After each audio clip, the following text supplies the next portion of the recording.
Is it the big move with the children actually studying and actually moving to that country? Or is it getting a passport for the mobility? The Global Passport Investor is your go-to podcast.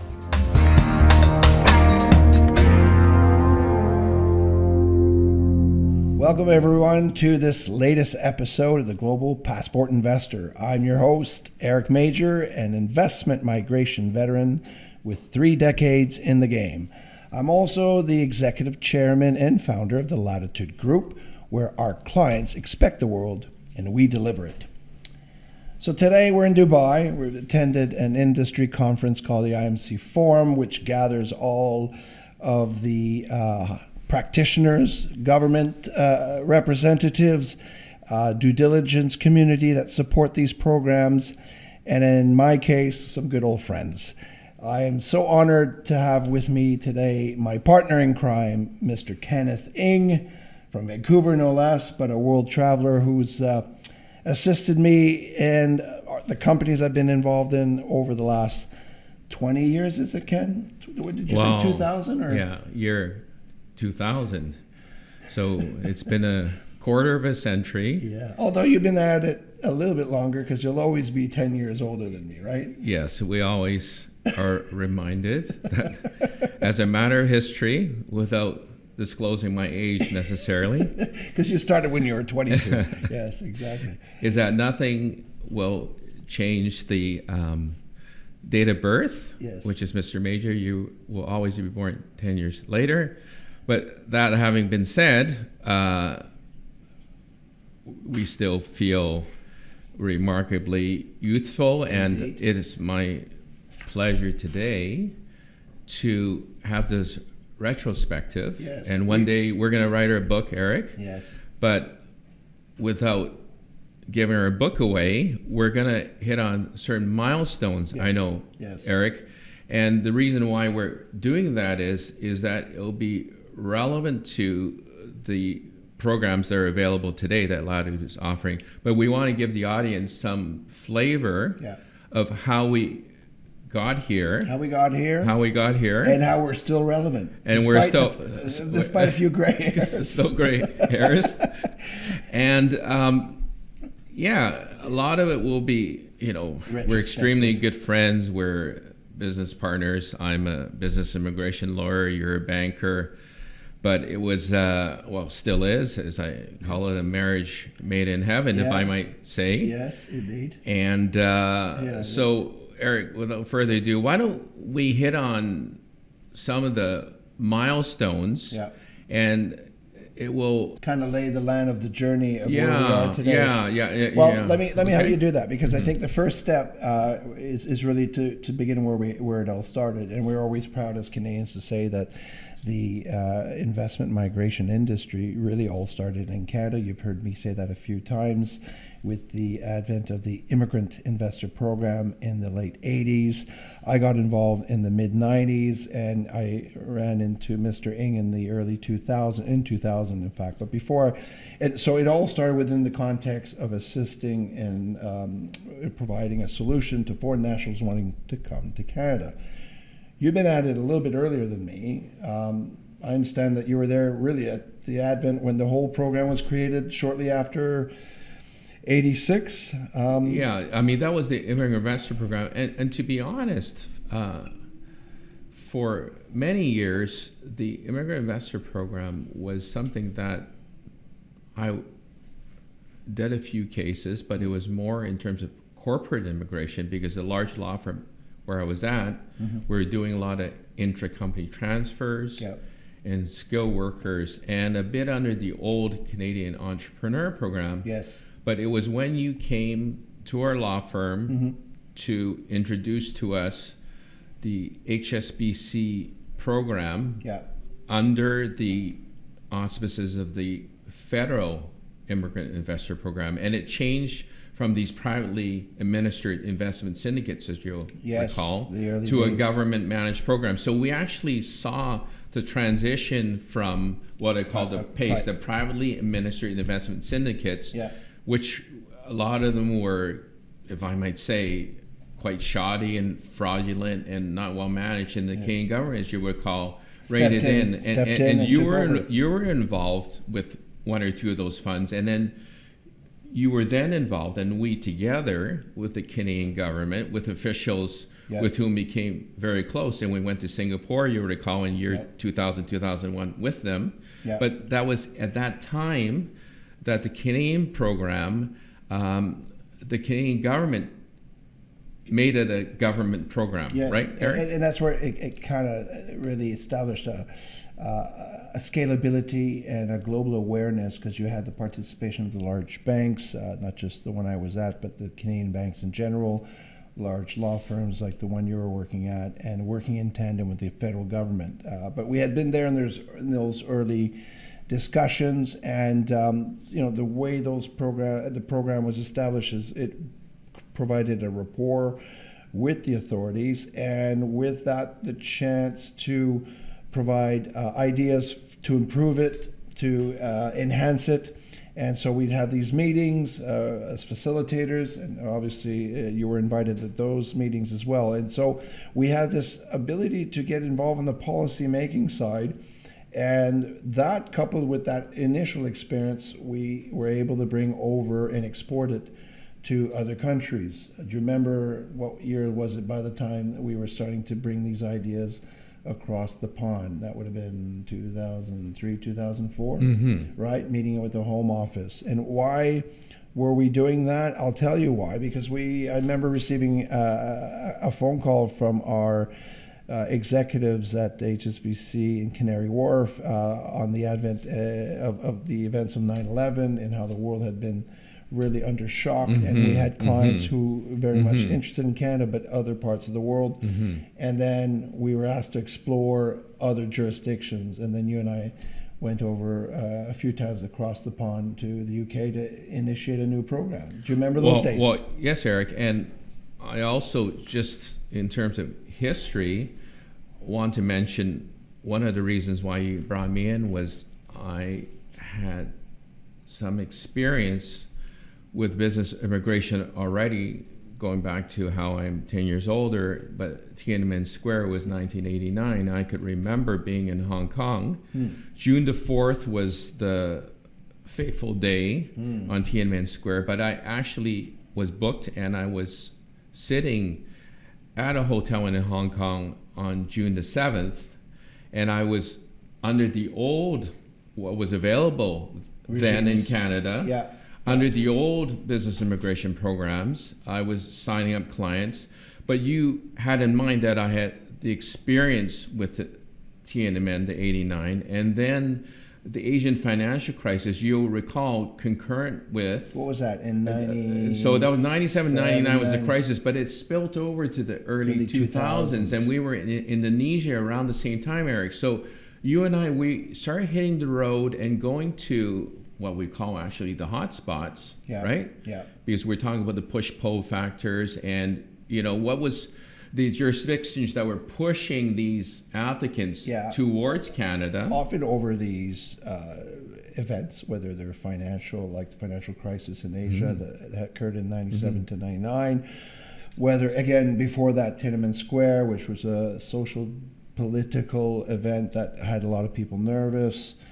You're right, these push-pull factors is what truly drives our business. Pushing, meaning the event that has people looking into it, the pull being who wouldn't like to live in Vancouver or Toronto. The pull was always an easy one for us, Eric, because we, especially being on the West Coast with Whistler and Blackcomb, we always boast about that. Yes. But of course, you had the whole Montreal and Toronto and Eastern Canada. Yeah, so the pull was never an issue. The clients always... but the difference is that with the advent of these programs, we finally had the bridge to bring them over, because yes, everyone would love the idea of life in Vancouver or Toronto or Montreal or anywhere in the country, but if the immigration policy wasn't facilitative of that, then it'd be a different experience. But we had the power of a policy called the Immigrant Investor Program. It was backed by the federal government. It had the involvement of brand name institutions like HSBC and the other Canadian banks. It had the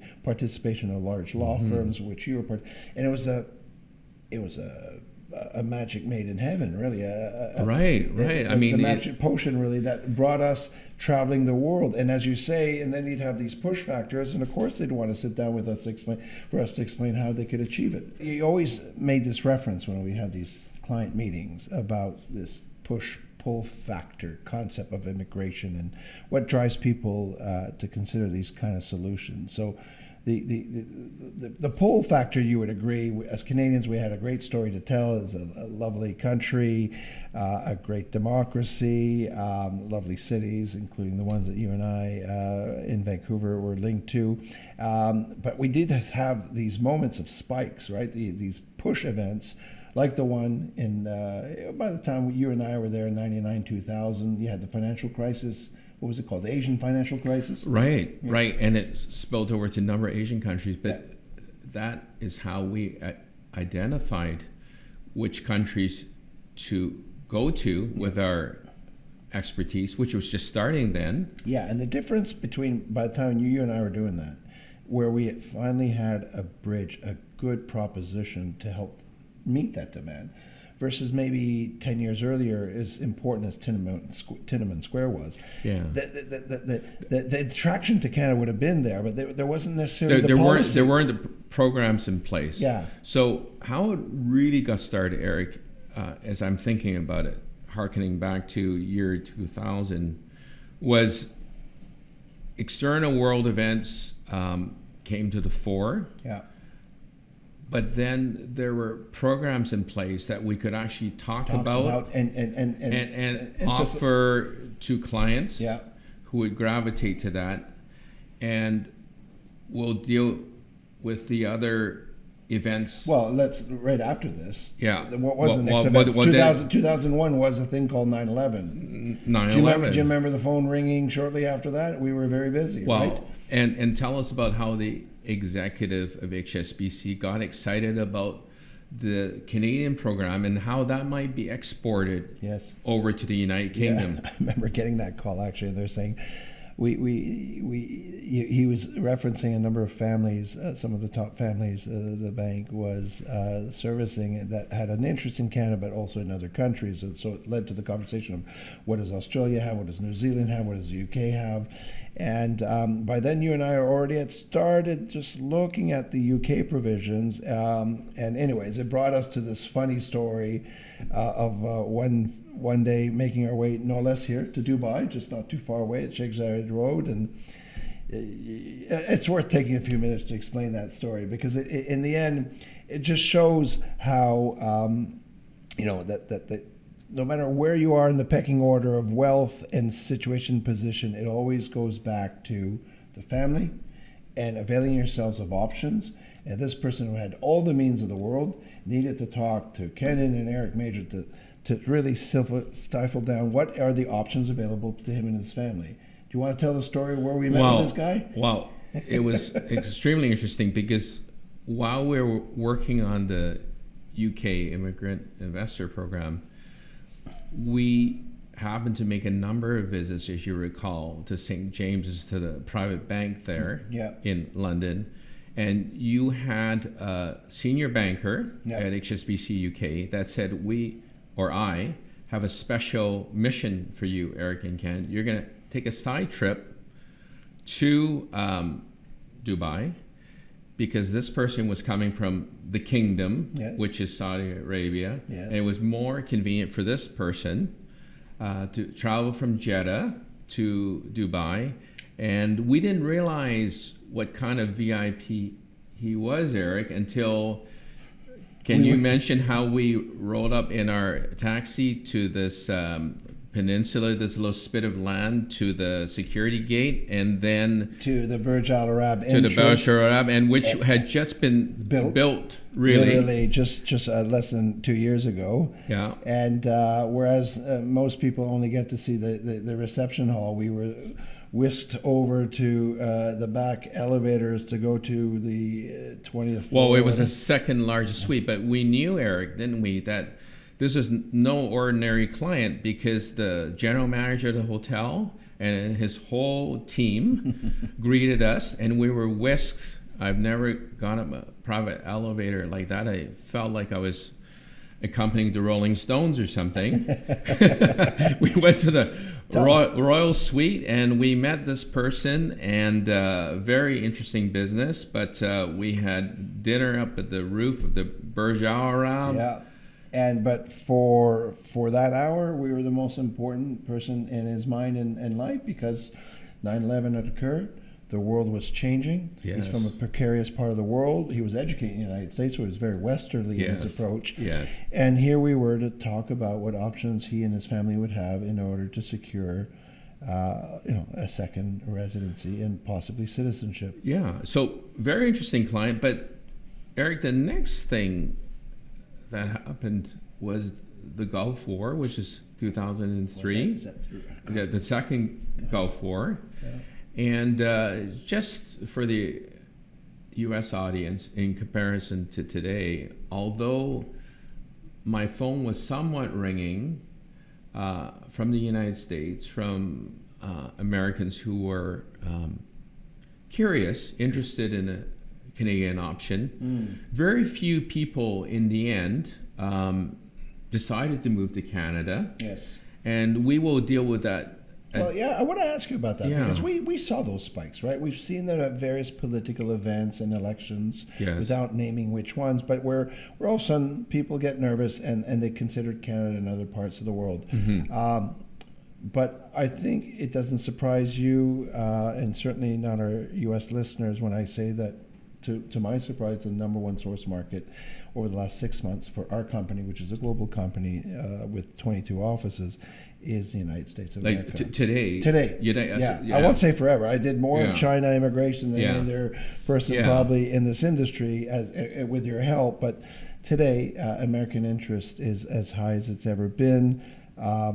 What's changed? What's evolved there? How did this come about from the early days of which you reference these little spikes, but somehow these spikes are becoming a little bit more pronounced or more regular? Well, Eric, it's interesting because I'm a business immigration lawyer and you're a banker, but both of us are interested in world events and political science, and we do not pretend to be experts on U.S. all things politics.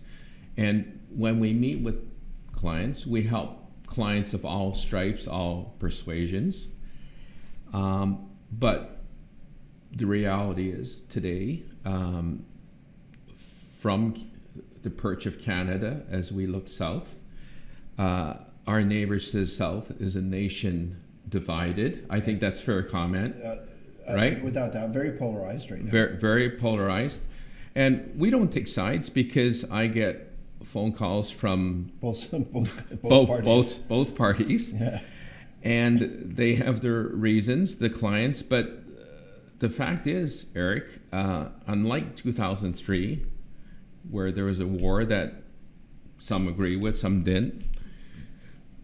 Not many people actually after executed on the initial impulse. Yeah, right. Yeah, it wasn't enough to put them over the top. Yeah, if that's a right word. But let me. That's a good point, and I want to maybe specify why maybe it's a little bit different this time. Because putting Canada aside for a minute, although I know you're still very busy with Canada, it's your core business, but whereas some of these other countries are not very taxing or demanding with respect to physical presence. I'm talking about programs like Spain, like Portugal, like Greece, like Malta, like the Caribbean. Right? These are all solutions that allow you to get that insurance policy, that security, as well as that mobility, but without having to uproot your life.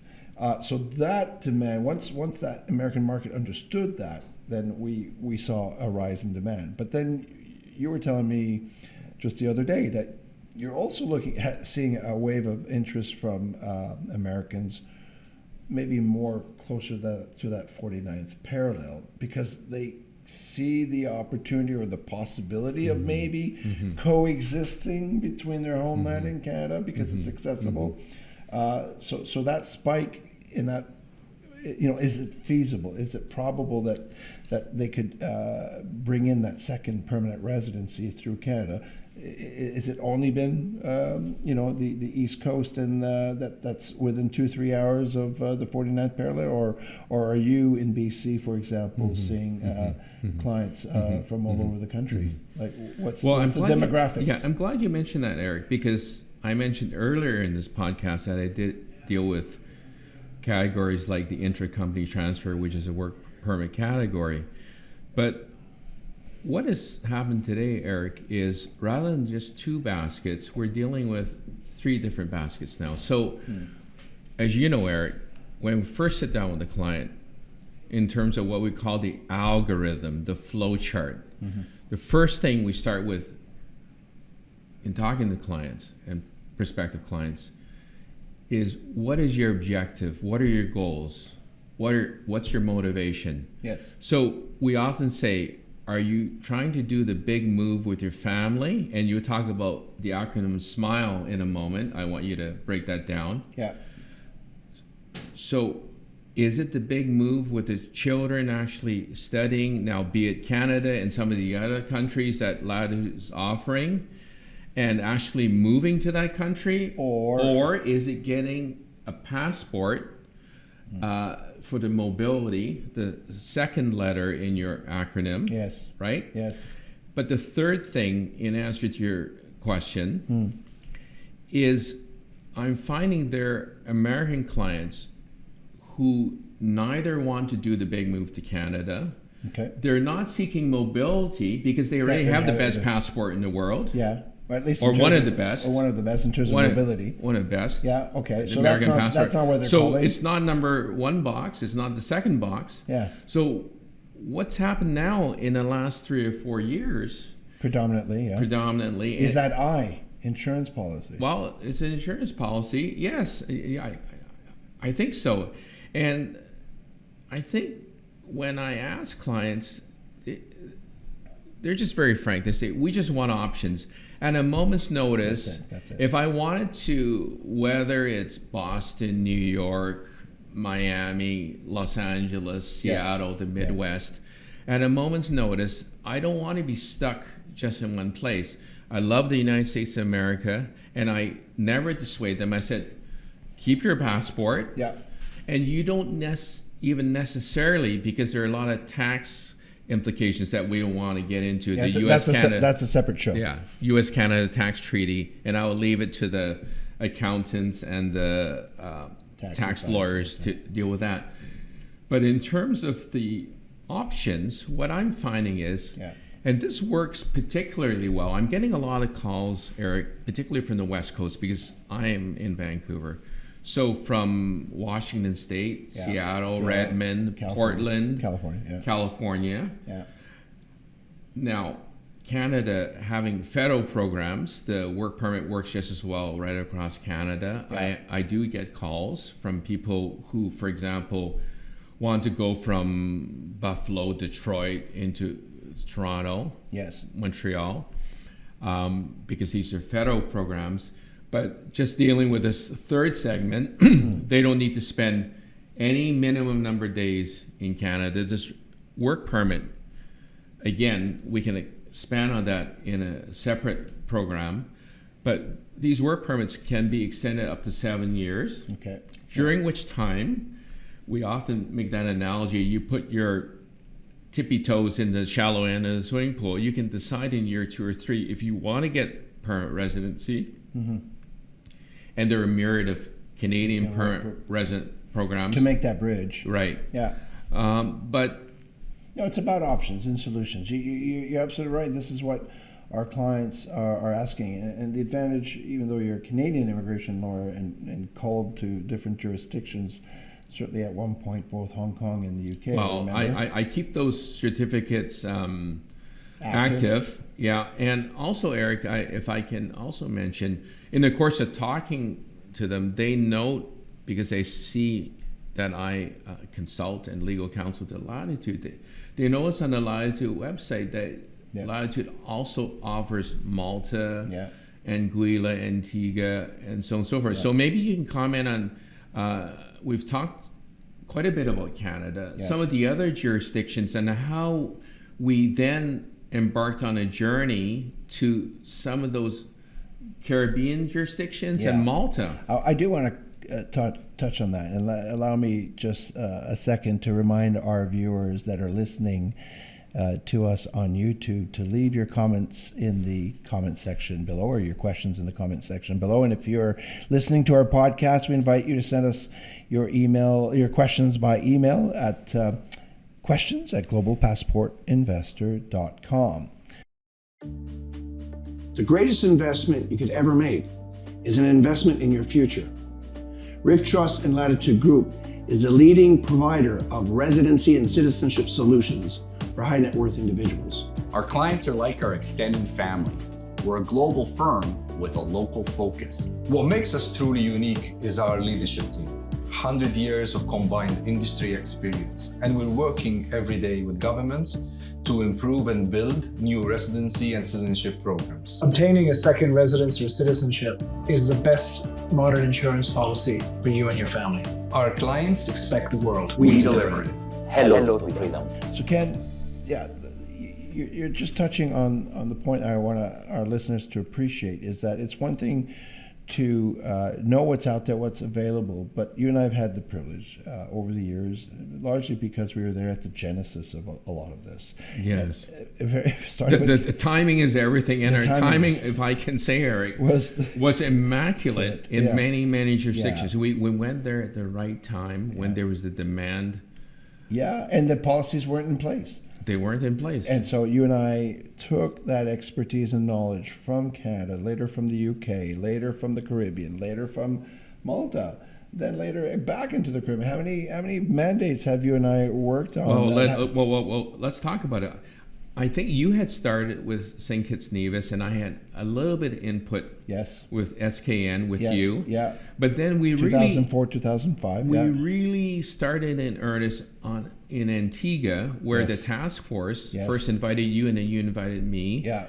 And 2013 by then, or 12 actually. Yeah, our first meetings. I mean, you were even getting involved into the whole explanation of these processes and policies through these town hall meetings. Well, I actually attended because I wanted to know what how the local people felt, and they had a series of town halls. They wrote a white paper about it, and we actually had some input, and it was fascinating. It still probably remains, Eric, the most interesting jurisdiction, because we built it right from the ground up, right from the policy paper, the town halls, the regulations, the application forms, all the way up to the statutory body that was established. Yeah, we've done this in at least 3 jurisdictions from really head to toe. I mean, the last mandate that you held with us at Latitude in 2018, we were proudly part of a consortium that was mandated to establish not 1 but 2 residency programs, both the high value residence program and just the immigration residence permit program. And we tasked you to, in the end, you drafted the Economic Act, you drafted the regulations, the statutory body, and a few other trimmings along the way, all the way up to the website and the forms and everything else. Well, it was most interesting, Eric, and I must say, in a legal career where you're seeking new challenges, it was wonderful just building from one jurisdiction to the next. Yeah. So there is never any how can I say it, creative or artistic license in any jurisdiction. Every jurisdiction knows that what we've done is we've taken the best provisions and practices. Yeah, and then we learn from the mistakes from the other. Because we've had, for example, in Antigua, I recall going in there to do amendments and clean up the legislation. But as we went from jurisdiction to jurisdiction, we could advise the government officials of what to do and what not to do, which is equally as important, right? Now, they listen, and sometimes because of local practices and policies, they say, well, we really can or cannot adopt this. But in the main, not in the main, almost always, they said, you've saved us a lot of time and money, I must say, because we don't have to reinvent the wheel or experiment with issues and things that you have already dealt with and have experienced in the other islands. Exactly, and that's why each ensuing mandate we got better at it and delivered, I think, a better product. Better product in the end. Yeah, and it's always, as you said earlier, every jurisdiction has its wish list of what it wishes to achieve and the objective it wishes to attain with creating such programs. So there's a feedback process of understanding how we could devise policy specific to their needs. Some countries looked at these programs to address maybe a gap in the property markets. Other was to raise funds for different infrastructure projects, and some of them it's just to attract high net worth residents to their shores. That's what they'd like. So that's what we did in the last mandate. I think what I would impart as to what you and I, in the end, achieved in all of this is our ability to understand these things from nuts to bolts, from A to Z, having not just understanding SMILE, why our clients are in front of us. They're looking for security. They're looking for mobility, an insurance policy. Maybe it's a lifestyle change, which we saw a lot after the pandemic. And education, of course, for the kids, which, in the early part of our career, you and I was driven mostly out of the Asian clientele wanting to educate their kids in the United States and Canada, UK, right? So that drove a lot. So having that understanding is really important, having the knowledge and the understanding of the law, and having a program in place that could facilitate that demand is really important.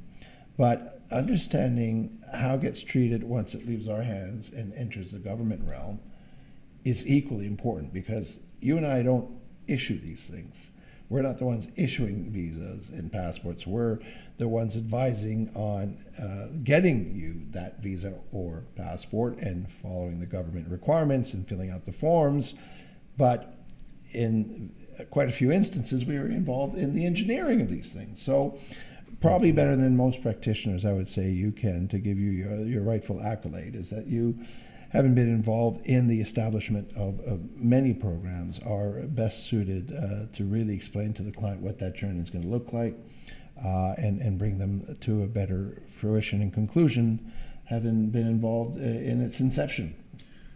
Yeah, I mean, it's very rewarding, Eric, because having the government advisory roles that we've had, but sitting side by side with the private client advice. So in terms of how they interact side by side, what's very interesting, Eric, is when we first go in to talk to the government, whether it's the task force or the cabinet officials, you being an economist, and I love the spreadsheets that you do, because bottom line, the government wants to know what's the economic benefit to our country. Yep. But we also have in mind, and you know this, Eric, we know what the appetite of the applicants are, what the price points, what the sensitivities are, what the competitive landscape is, and the comparative analysis. Right. And Latitude is very good in producing these charts of different jurisdictions and the price points. So when we talk to the government, they're very interested, because they don't know what the programs are in Europe and elsewhere. They don't have that international perspective that you and I have the privilege of knowing, being in the business that we're in, and we could put all of this in the context of both the solutions and the privileges and benefits that some of these programs have, and put it within the international context, right? Not just what the US and Canada does or has, but what's happening in the UK versus Greece versus the Caribbean versus Hong Kong. And there's very few firms, but also people that really understand that landscape. I mean, you and I have traveled the world. We've met, I endeavor to say, with thousands of clients. I have to imagine some would say we've probably had a lot to do with the property prices increases in Canada, or certainly in Vancouver, with the good work that you and I have done. We could take the credit or the frustration. The frustration of that. But Eric, if I can just complete this side by side, how they work in tandem. After advising the government and after having set up the programs, the legislation is then gazetted and printed, and it's available for all to read. Mm-hmm. Then we put our hat down or put our shovel down on the government silo side, and then we're going to say, we're now going to help look for clients and explain to clients these programs, right? Yeah. And we're going to concentrate now on the private client side, and how wonderful it is. And it makes it a very easy sell, if I can say, Eric, when we tell the client, actually, we didn't just read about it on the internet, or we just didn't immigrate to Canada and then we all of a sudden become an expert in Hong Kong on the Canadian program, or we actually have set up the programs in Malta, the Caribbean countries. So when we're explaining to you these programs, it's from a position of real knowledge and experience, exactly. Right? And even, I had on this show someone you know very well, which is our friends in Antigua, Cheryl Lynn from the CIU in Gay Heshmi, and they reminded me that the program just surpassed its 10th year in 2023. Wow. And Ken, that those provisions that you and I worked on in that whole program that was launched in 2013 has, over 10 years, attracted about 3,000 applications and applicants since its inception.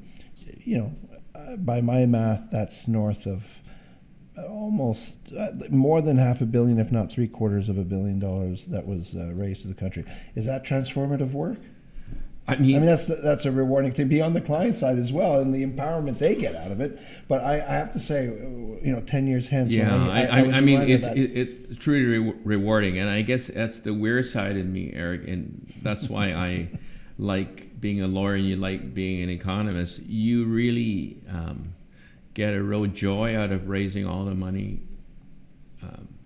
for these governments and these countries, but the real joy that I get is, as you know, when it goes to the Queen's printer, the government printer, and all that hard work, all these drafts that we have had multiple red underlines with and the Attorney Generals and right, the back all the input, and then not just with the lawyers, the product guy, the market guy needs to be able to say, no, we can't do this, and bring it within the context of the market. Yeah. There's a lot of and when I get from the Attorney General's office, and I always have a counterpart in each of these jurisdictions, they say, Ken, the good news is it's rolling off the press, and you're going to get the first copy of the statute and the regulations, right? And the ink is just drying. And then we launch it, and we've created something for the world. Yeah, and most people don't read it, but I'll tell you, I know you do. Once in a while, I'll sit back. And my sons, and soon to be my grandchildren, but my son and I, what are you doing? Like reading this boring document? I said, no, you have no idea what went into it from the fruition or from this when we. It was like a plant. You have seeds, exactly, and then it becomes a full-blown piece of legislation. And the economist in me always tends to direct that into numbers, which I just did. Like in the case of Antigua, let's call it just under $750 million. Wow. But the people side of it, some of these clients who we've facilitated in obtaining Antigua and Barbuda citizenship, coming from parts of the world that don't have the privileges that we as Canadians have in terms of mobility and empowering them. But also I could think of four no less Canadian clients who recently I met up with, who are doing it for lifestyle, and how that opens up a whole new chapter and a whole new paradigm for themselves and their children. This is massively transformative stuff. Well, and we might be closing in onto the end of this podcast, but I would say the most rewarding part that I get now is people don't send Christmas cards anymore, but I do I do get these emails and these little text messages. I don't use Twitter, but these messages still from clients whom I assisted 5, 10, 15 years ago. Yeah. And unlike some of my colleagues who prepare leases and mortgages and prospectuses and never have had this client personal interaction, what really warms my heart, Eric, I know it sounds like a bit of motherhood and apple pie. Is what gives me the warmth is, although we have had VIP clients and we treat all clients the same, and it's interesting sometimes that we get race car drivers and actors and actresses and the like. Oh, you've done sports. Sports print. But really, what really, the thousands of clients that we've helped, Eric, what really gives us, as you use the term, the warm and the fuzzies, is helping an entrepreneur who just made a go of it, whether it's in the UK or other countries, and bringing to a new life in a new country. And they took an enormous leap of faith. Yes. Right? Yes, in risk takers. In every aspect. Yeah. In terms of selling their house, taking their children out of school. In some cases, it's the wives, in cases, the husbands, but their loved ones, they managed to convince them. Mainly, and as you know, Eric, sometimes over a phone call without having met us in person, they've taken the leap of faith to say, Eric and Ken, don't mess up on this, but we're going with you. Yeah, right? We're going with you. And so that really gives me a lot of joy, because I really, to be honest, Eric, I can't think of one instance when somebody has moved and I get a negative call or feedback. It's always in the positive and more in positive territory. Yes. They say, Ken, we've now gone to Canada Place. We've learned the words to the Canadian National Anthem. Okay, and we've pled allegiance, and we now have our Canadian citizenship, and thank you very much. My kids are now growing up. They've graduated from Canadian universities. And Canadian nationality. Right? Now, that's Canada. There are other countries. Well, you've done it for Antigua. You've done it with Maltese. You just recently referred us, or we worked together, I should say, on an American client for Malta. And so this is the advantage that you and very few people, certainly in the Canadian context, have that exposure and experience of not just one jurisdiction, but effectively all of the jurisdictions. And you've been involved in it from head to toe in many instances. I have to say, we've been very blessed and very fortunate. Very, very blessed. I mean, and Latitude continues to be very active with these programs. No less with the help of your son. And for as long as I can do this, I think I'm gonna keep doing more of the same. It's because we haven't finished the book yet. We got to finish the book. We haven't finished. So really, I want to say, Ken, thanks for inviting me. I mean, this was the easiest retrospective of 25 years, and hopefully we'll be here maybe with our canes and with our cataract surgery, reflecting on the next 25. But I think we can do it. I think we still have some chapters left in our book, Ken. I really want to thank you for being always a great guest, entertaining guest. I love your story telling and anecdotes, and we've always had fun. This is why it's always been the A-team, the magic team. You and I have had a lot of pleasure in doing the work we've done. Both our clients appreciate that, and the governments we've dealt with, I'm sure, appreciate that. So thank you again for joining us on the show. I want to thank our listeners and our viewers for listening to our podcast today, and invite you to come and see us and hear us again at the next episode of the Global Passport Investor. Thank you. Woo! How do you think it went? That was Great. 46 minutes. 46. Now, we hope that you're enjoying the show and that listening to my guests and I discuss golden passports and golden visas has got you interested in international residency and citizenship. For a deep dive into the recommended residency and citizenship programs available, Please check out latitudeworld.com for further details.